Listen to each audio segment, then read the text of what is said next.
Hey guys and girls, what's going on? Just thought I would hop onto Facebook Live as I am in some traffic. So encourage you guys to ask some questions away while I'm stuck in traffic, answer some of your questions, all that sort of stuff. But I've been meaning to catch up for a bit, but my schedule for the last week's been really crazy. Sorry about the sunlight here, it's screwing up the camera spectrum, but yeah, been really crazy. Had a speaking event, one of my mates, Mitch, some of you may know him, Mitch Sanders, on the weekend, which is pretty cool. Caught up with a few hundred crypto investors and got to talk about my piece of where I see crypto playing in the landscape of humanity over the course of the next coming few years, and obviously a few other things regarding the system that we live in and the GFD that I believe that's upcoming, and so on and so forth. So on the first thing I want to talk about today is the GFD. A lot of people are asking me, what do I see happening with the GFD, how's it going to unfold, etc. I found another crack in the financial system of recently, which is a financial instrument being the 3-month LIBOR rate, where I think that we may actually see a death cross there with the interest rates. So if the US Fed moves interest rates up too high, then in essence that's going to do a big crippling part of the economy, which they can't because the market's not that good to sustain that. However, the 3-month LIBOR rate, if that hedges up at the rate that it's going at the moment and goes too high, it will actually crash the derivatives market. So, and that's just in my opinion. And as always, I forgot to mention so far, guys, this isn't financial advice. I'm not your financial advisor. Always remember to seek independent, specialized financial advice. Really, this camera is annoying me. The sun's coming down at the moment. Sorry about that as well. But so looking out there in the finance markets, the water is getting choppy. We are on the way and we are on track for the GFD, in my opinion, leaving awesome opportunities out there. If we look into the crypto market, it's been a very interesting sort of time there. I feel that the markets are being slightly manipulated at this point in time. And what do I mean by that? This week we just saw some news, whether it's good or bad. It could play out in one of two methods, whether it's good or bad. The good side of it is to see that institutional money is starting to come into the marketplace. We saw the Rockefellers and George Soros, two people that I don't really like at all. They're a disgrace, in my opinion, to what humanity stands for. But that's just my opinion. However, they're starting to invest in the crypto. Some news coming out surrounding that, and I think that is the start of institutions starting to bring their money into the marketplace and into the game board. I should have really chosen my time to actually film this, but the sun's going down and it's right in my face. Looking at institutionals and talking about institutional money coming in, I actually got to sit behind a ICO yesterday. I just went to see what was on offer, and I caught up with a team that are actually developing a tool, an instrument, to be able to get that passed by the SEC so the institutions can start bringing money into the marketplace. And I really do feel that the news on the street and in the back ends of things is that institutional money is expected to come into the marketplace shortly. Obviously we've been playing with figures that are in the billions. The crypto space is still very young, still got a very small market cap behind it. Wow, this is really bright. And I think that we're going to see, just from the infrastructure that's being built at the moment, the infrastructure is certainly setting itself out in order for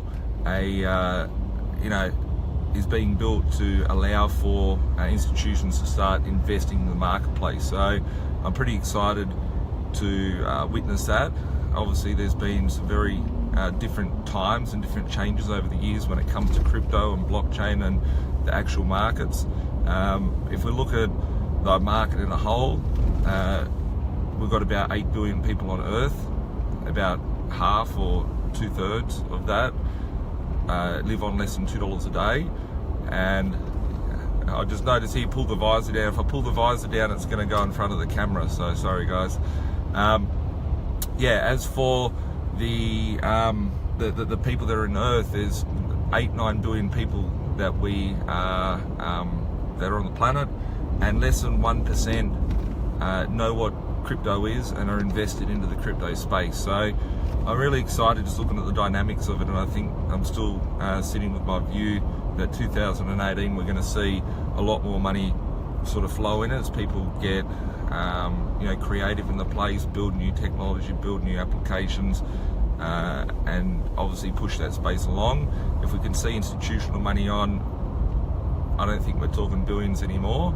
That's just my personal viewpoint, and as I said, I can see there's more people joining in. This isn't financial advice, and I'm not your financial advisor. Some of my wins for this week, some coins that I had, or tokens as I should call them. Some of the tokens that I got went pretty big on HPB, high performance blockchain. That went up from, I think it's about 18,000 satoshis up to 52,000 satoshis. That was a good triple. My money on that. I still kept them, still holding for the long term, but that was a good entry point. I got right in at the bottom. I think with a lot of these projects, if you can understand, there's a lot of pump and dump and dickheads out there on YouTube, a lot of idiots that are spruiking stuff in forums or on Facebook and stuff like that. I was looking at the Verge page the other day, and people are saying Verge is going to go to $1, $2, $3, is going to partner with PayPal or whatever, and I think it's impossible for that to happen. I think that I really doubt it's going to happen. There's some announcement coming out this week, and I just look at them, I'm like, everybody's hyping up certain projects. You go into Telegram groups, people are just pumping up shit.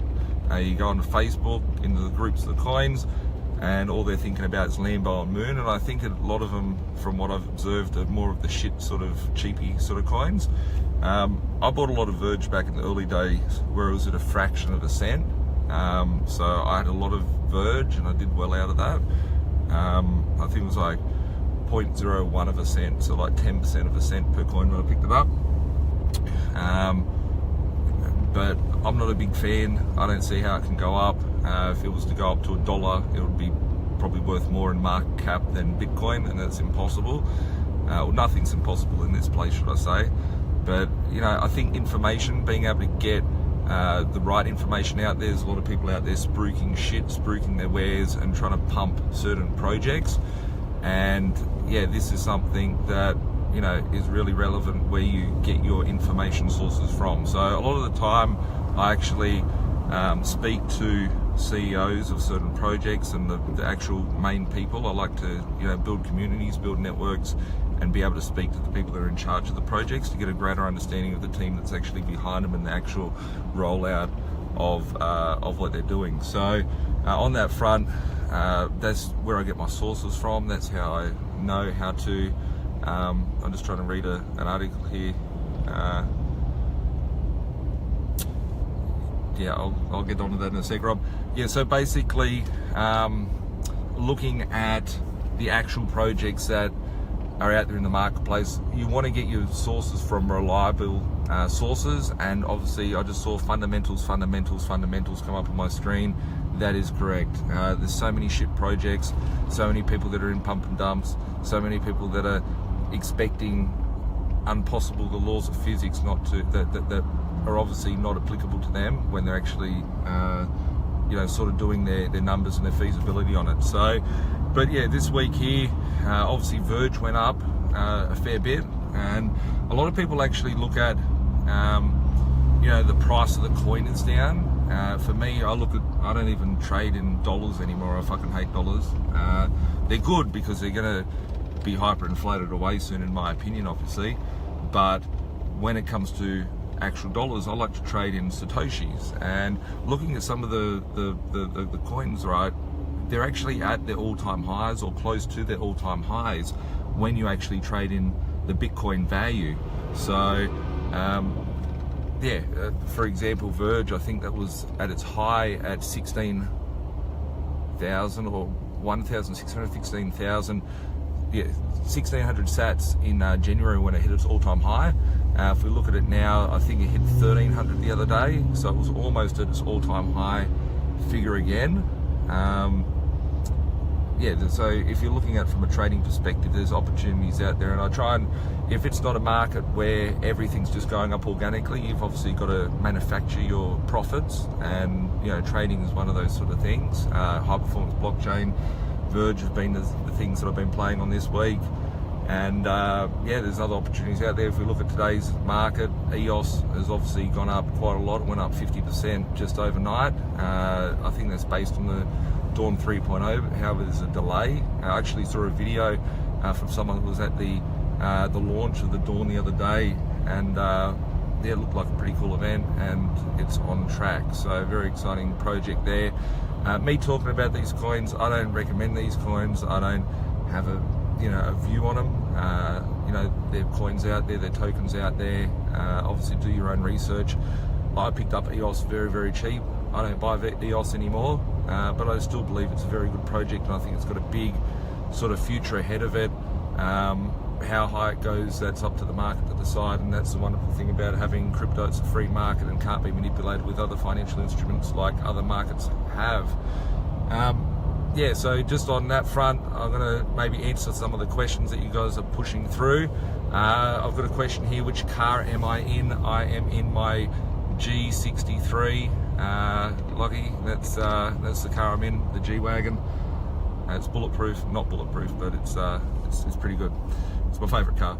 I noticed there was a question about a gold-backed crypto. I'm going to try and I can't see my message. Can't seem to see it.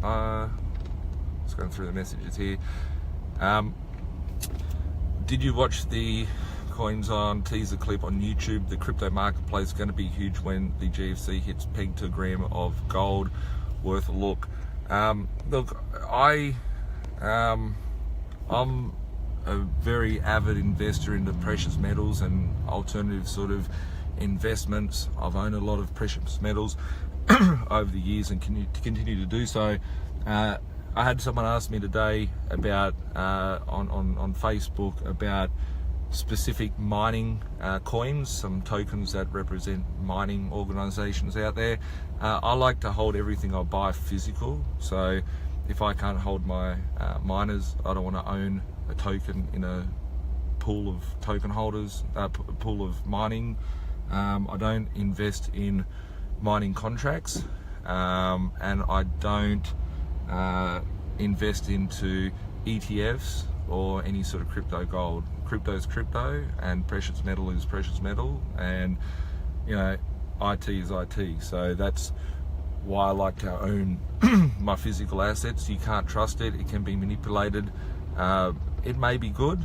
I don't know anything about the project, but it's not something that I would sort of back and go all in, because there's no clarity and transparency between these token holder companies and yourselves. They can say whatever it is. They aren't regulated, and it is missing a lot of fundamentals from that side of things. So on another note, the Be Decentralized Facebook website is up now.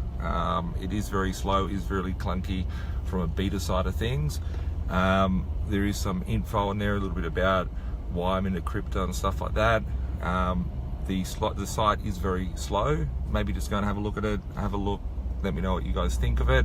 I will be holding, probably over the course of the next week, a webinar. I'll be posting details and more details about that shortly, and obviously running through certain fundamentals as to why I invest in the crypto, how I invest, how I make my money, and the 4 different asset places on the crypto playing field that I actually invest in.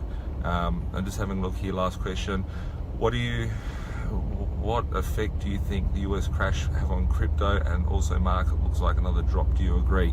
Actually, one of the things I wanted to cover today, thanks for that, Josh. I personally don't know what will happen to crypto if we see a GFC style scenario. I would like to be hedged in it. I'm not going all in. I always say I wouldn't bet the house on crypto. However, I wouldn't be pulling, like personally, I might pull out some profits just depending.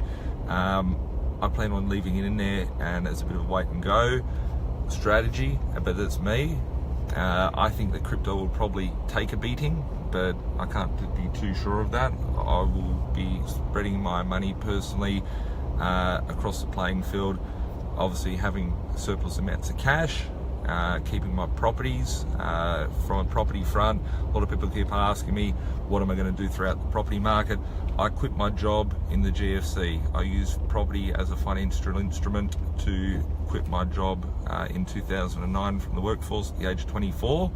And I think that property will fare quite well. Most people will run for the doors and sell, and prices may take a little bit of a beating, but in order to build a portfolio, if the market is shit for 12 months, you're not going to be able to build a sustainable portfolio in that time if you sell everything off, and it may be harder to finance. So building those large double-digit property portfolios like I've done for lots of people over the last decade will be much harder. As for crypto, I think that it's going to be a very interesting time. It depends how severe and how it gets triggered as to what will happen to that market. I did forget to talk about the Dow this week. We're currently seeing once or twice a week the Dow Jones drop by 500 points once or twice a week and then recover. Now we're being told it's because of a trade war. Could be Syria, could be this, could be that, could be anything the next week. As I said beforehand, we've seen a decade of quantitative easing where we've had more money being printed off and put in the monetary supply system, and that's been the beneficiaries of that have been lots of people that save money and people that like not having debt. Probably been the ones that have hurt the most because the cost of goods are going up. If you're holding assets, oil is looking good, it is looking good. I like commodities and I like precious metals, but obviously, as I say that, I never give financial advice. I'm not your financial advisor. For those of you that didn't hear my disclaimer for the 5th time as you're joining in. Looking at the Dow, 500 point swings a couple of times a week. It's always hitting, when it recovers, the market, it's like the market's dropping off a cliff, and it's going to a point where as it drops off the cliff, something pushes it back up and it sits at the 200-day moving average. If it goes below the 200-day moving average, I think people are going to get very scared, hence why I personally feel that it's being manipulated with. And for those of you that are avid share traders or investors in the Dow, I don't recall seeing a 500 point drop that too often. However, we're seeing it on a more and more regular basis, on a weekly sort of basis. Like last week, the Dow dropped 500 points twice and then recovered both times in very quick succession. I personally feel that as we've seen quantitative easing over the course of the last decade, we're going through a phase of quantitative tightening where they've actually released that they will be winding back $10 billion a month out of the market, out of the monetary system, which isn't much. It's really a piss in the ocean. But that may be all it takes to actually crack the straw that breaks the horse's back or the camel's back or whatever it is.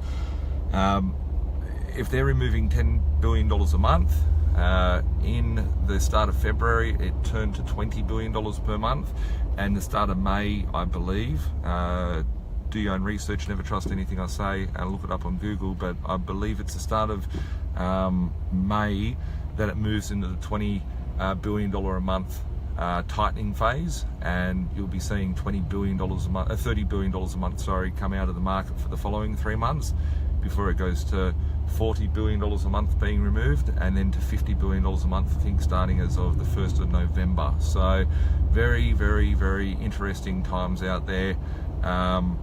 Fortune obviously favours the bold, and being open, being educated, and having the right knowledge, being aware of this. Most people sit there and tune into the news outlets which are produced obviously by the same producers that make Sesame Street and Married at First Sight. So be diligent with where you get your information from, any knowledge. So on that note, I will be out, and we'll catch up soon, and keep an eye out for my upcoming webinar on many different subjects. I'll be having a few of them coming out of the next couple of weeks. We'll catch up soon. Have a good day and good luck with your trading and buying and playing in the crypto world.